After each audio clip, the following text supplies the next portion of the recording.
top executives at the New York Times are now backtracking on the paper's decision to publish this controversial op-ed by Senator Tom Cotton of Arkansas. Under the heading, "Send in the Troops," Cotton writes, "One thing above all else will restore order to our streets, an overwhelming show of force to disperse, detain, and ultimately deter lawbreaking." Providing Cotton a platform to call for a military crackdown on civilians caused an uproar within the Times, and after first defending the decision to publish, Times editors now say the op-ed did not meet their standards. Well, Callie, this took a while for them to backtrack because originally the editor, even though the editorial side and the news side are separate, the news editor, Dean Baquet, said he thought it was a legitimate publication, as did the main editor, James Bennett. Then James Bennett came out and says, "Oh, well, I didn't read it before it got published." And then he kind of throws his assistant editor under the bus and says it was approved by somebody else. So once they all said it was okay, that they thought it was reflective of what, frankly, the President of the United States thinks, then after the newsroom united and signed a petition saying that they were horrified by it, they backed down. Yeah, so there's a couple of things for me. First of all, they are so anxious, this is the New York Times, not to be viewed as a left-leaning publication. The ship has sailed, people. Get on the boat, you know? So what they want to do, and this is a good thing to do, is to make sure that they balance their natural tendencies, such as they may be, to have other voices that are far more conservative. That is fine. But you can get conservative voices where the people deal with facts. I mean, what is the problem? Why are you allowing somebody who is way out of the box and wrong and defying all of your standards to publish in your publication? That I don't understand. So that's the first thing. And the second thing is some of the Times reporters that push back made a point that I need to make again. What he was touting with this using military force is directly impacting black journalists out there trying to report, just as we said in the past piece about, journalists being under attack. Black journalists are particularly in the middle of the crosshairs. True. Well, maybe, Callie, with all due respect, I don't feel as bad about the piece being published, to be honest with you. I think you got to let people see what the other side, if you want to call it that way, what the conservative side, what the side that's not represented in the reporting day in and day out of the New York Times feels like.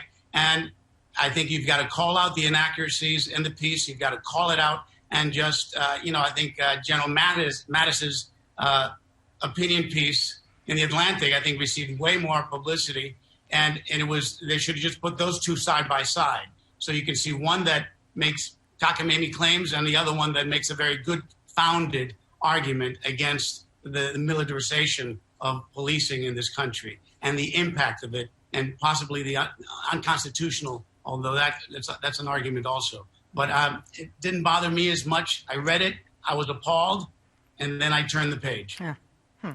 Go ahead.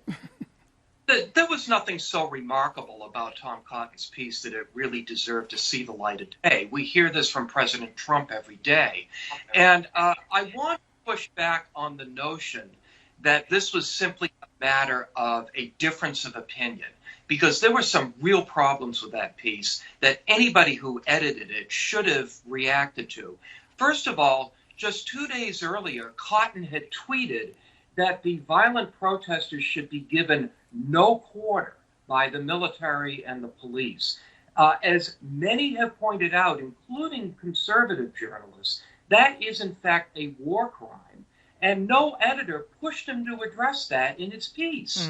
The other thing is he makes an assertion without any evidence whatsoever that violence is being created by Antifa, which is something that we're all wondering about. Yeah. They may have some role in this, but there's been no evidence of it. And he just flings it out there without offering any proof. Yeah.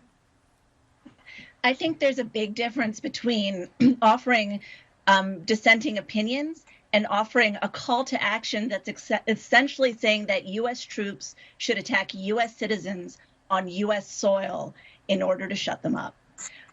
It's that call to action that I think brings it over the line. And I think there's a pretty big correlation between what we were just talking about journalists being attacked and things like this. I also call shenanigans on the whole. I didn't read it. These things don't just show up in a random editor's inbox when they're from someone that high profile. No. There is a discussion that takes place beforehand. There is a framing of the argument. There are numerous rounds of editing. Even if the top editor for the section didn't really see it, he or she should have. You know what? There's a meeting that took place in New York Times today, and it turns out they requisitioned that piece. They asked for it. They asked Tom to write it. So you can't tell me that those people didn't know that what the gist of it was going to be based on that tweet that came out a few days earlier. I think that's right. Yeah.